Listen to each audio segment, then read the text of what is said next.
கணவன் மனைவி யாரிடம் என்ன குறை இருந்தாலும் நிவர்த்தியாகி நல்ல குழந்தை பாக்கியத்தை அடைய, வாழ்க்கையில் சந்தோஷத்தோடு வாழ ஒரு அருமையான ஸ்லோகம் ஸ்ரீ சௌந்தரிய லஹரியில் இருக்குது.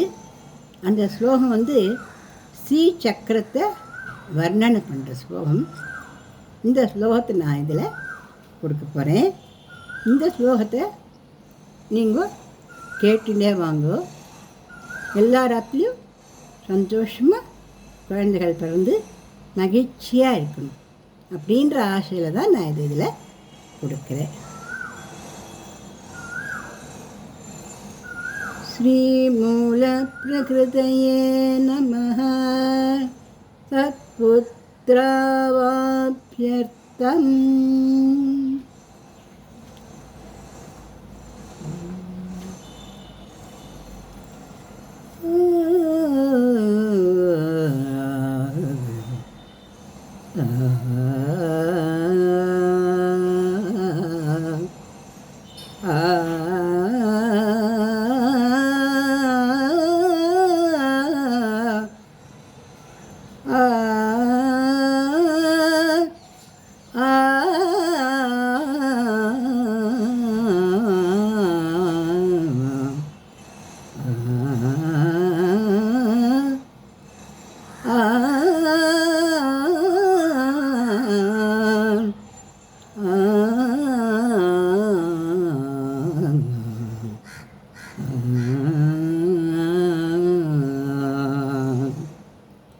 चतुर्भिः श्रीकण्ठै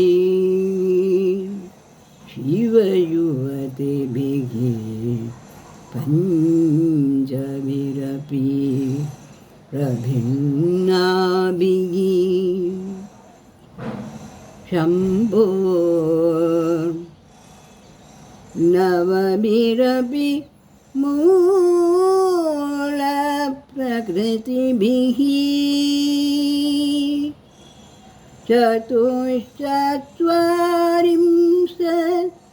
वसुदलकलासतिवलया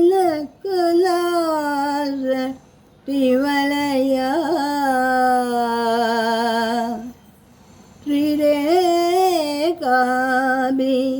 सार्धं तव चरण कोणा परिणता.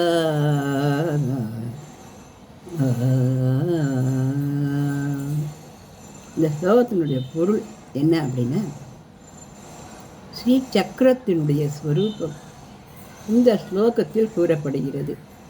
ஹே பகவதி, சிவஸ்வரூபமான 4 சக்கரங்கள், இவைகளை காட்டிலும் வேறுபட்ட சக்தி ஸ்வரூபமான 5 சக்கரங்கள், மூல காரணமான தாதுக்கள் 9, உன்னுடைய பிந்துஸ்தான மந்திர கோணங்கள் 8, தளங்கள் 16 தளங்கள், 3 மேகலைகள், 3 பிராகாரங்கள் ஆக இவை 44 தத்துவங்களாக அமைந்துள்ளன. ஸ்ரீ சக்கரத்தில் 44 தத்துவங்கள் அடங்கியிருக்கின்றன. காலையில் கிழக்கு முகமாக அமர்ந்து 8 நாட்கள் 1000 முறை இந்த பாட்டை பாடணும் அல்லது கேட்கணும். பாடினால் நல்லது. அம்பாளுக்கு கல்யாண சமையல் சாதம் 8 நாளும் படைக்கணும். கல்யாண சமையல் சாதம் அப்படின்னா அந்த சாப்பாட்டில் பருப்பு இருக்கணும், பாயசம் இருக்கணும், வடை இருக்கணும், காய்கறிகளெல்லாம் போட்டு குழம்பு இருக்கணும். எல்லா காய்கறிகளும் பொரிச்சு கரம்புகள், புளிப்பு கரம்புகள், பச்சடி, துவையல், அப்பளம், காராசு, ஸ்வீட் ஒன்று, இந்த மாதிரியான கல்யாண சமையல் சாதமாக செய்து, அதாவது மகா நைவேத்தியம் அப்படின்னு சொல்கிறேன். இந்த மாதிரி அந்த அம்பாளுக்கு தண்ணி வச்சு 8 நாட்களுக்கு மனமுருகி நாம் இதை பாடின்னு வந்தால் ஆண்கிட்ட பெண்கிட்ட யார்கிட்ட எந்த கஷ்டம் இருந்தாலும் அது நிவர்த்தியாகி நல்லபடியாக குழந்தை பிறக்கும். நல்ல தீர்காயுடன் கூடிய நல்ல ஒரு குறையும் இல்லாத நல்ல குழந்தையாக பிறக்கும், நன்னா இருக்கும் அப்படின்றது இதனுடைய பலனாக கொடுக்கப்பட்டிருக்குது. இதை படித்து நம்ம சந்தோஷமாக இருக்கலாமா? அதுக்காக தானே இந்த பதிவில் இந்த ஸ்ரீ சக்கரவர்ணனையுடைய ஸ்ரீ சௌந்தரிய லஹரி ஸ்லோகத்தை பதிவு பண்ணியிருக்கேன். இது பிடிச்சிருந்ததுன்னா லைக் பண்ணுங்கள், ஷேர் பண்ணுங்கள், சப்ஸ்கிரைப் பண்ணுங்கள். நன்றி.